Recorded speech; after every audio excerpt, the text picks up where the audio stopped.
നമസ്കാരം. പ്രശസ്ത കവി ശ്രീ വയലാർ രാമവർമ്മ രചിച്ച ആത്മാവിൽ ഒരു ചിത എന്ന കവിതയിൽ നിന്ന്. അച്ഛനുറങ്ങി കിടക്കുന്നു നിശ്ചലം, നിശബ്ദത പോലുമന്നു നിശബ്ദമായി.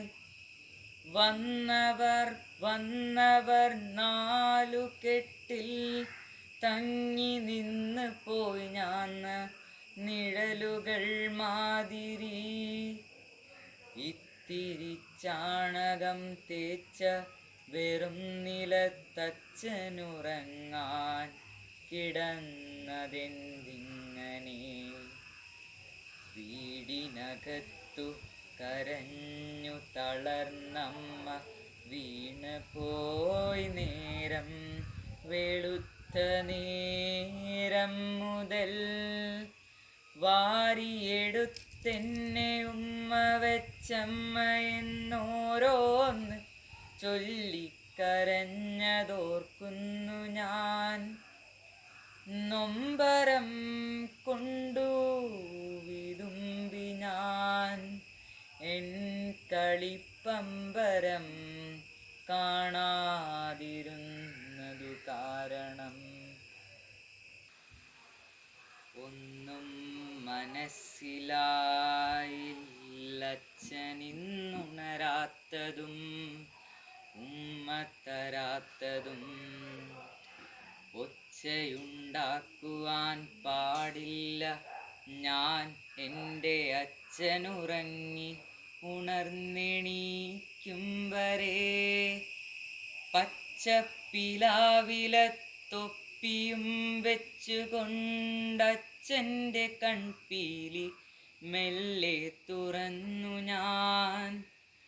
പെയ്തു തോരാത്ത മിഴികളുമായി എൻ്റെ കൈ തട്ടി മാറ്റി പതുക്കെ എൻ മാതുലൻ. എന്നെ ഒരാൾ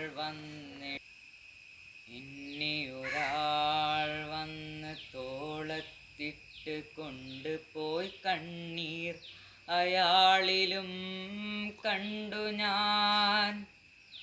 എന്തുകൊണ്ടാണച്ഛനിന്നുണരാത്തതെന്നെന്നെ എടുത്തയാളോട് ചോദിച്ചു ഞാൻ. കുഞ്ഞിൻ്റെ അച്ഛൻ മരിച്ചതേയുള്ളൂ എന്നയാൾ നെഞ്ഞകം പിഞ്ഞി പറഞ്ഞു മറുപടി. അച്ഛൻ മരിച്ചതേയുള്ളൂ, മരിക്കുന്നതത്ര കുഴപ്പമാണെന്നറിഞ്ഞില്ല ഞാൻ. എന്നിട്ടും അങ്ങേ മുറിക്കകത്തെന്തിനാണമ്മ കരയുന്നതിപ്പോഴും? ചാരത്തു ചെന്നു ഞാൻ ചോദിച്ചിതമ്മയോടാരാണ് കൊണ്ടേ കളഞ്ഞതെൻ പമ്പരം. കെട്ടിപ്പിടിച്ചമ്മ പൊട്ടിക്കരഞ്ഞു പോയി. കുട്ടനെ ഇട്ടേച്ച് പോയതെന്തിങ്ങനെ? അച്ഛനുണ്ടപ്പുറത്തിത്തിരി മുൻപു ഞാൻ അച്ഛനെ കണ്ടതാണുത്തരം നൽകി ഞാൻ. അമ്മ പറഞ്ഞു, മകനെ, നമുക്കിനി നമ്മളേയുള്ളൂ. നിന്നച്ഛൻ മരിച്ചു പോയി. വെള്ളമൊഴിച്ച് കുളിപ്പിച്ചൊരാൾ പിന്നെ വെള്ളമുണ്ടിട്ടു പുതപ്പിച്ചിതച്ഛനെ. താങ്ങിപ്പുറത്തേക്കെടുത്തു രണ്ടാളുകൾ. ഞാൻ കണ്ടു നിന്നു കരയുന്നു കാണികൾ.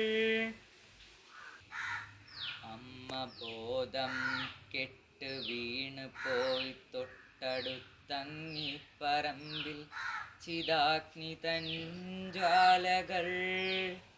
ആ ചിതാഗ്നിക്കു ബലം വെച്ചു ഞാൻ എന്തിനാണച്ഛനെ തീയിൽ കിടത്തുന്നു നാട്ടുകാർ.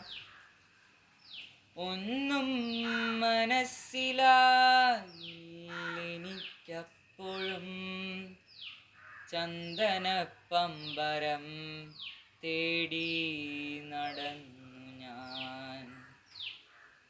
ഇത്തിരി കൂടി വളർന്നു ഞാൻ ആരംഗമിപ്പോഴോർക്കുമ്പോൾ നടുങ്ങുന്നു മാനസം.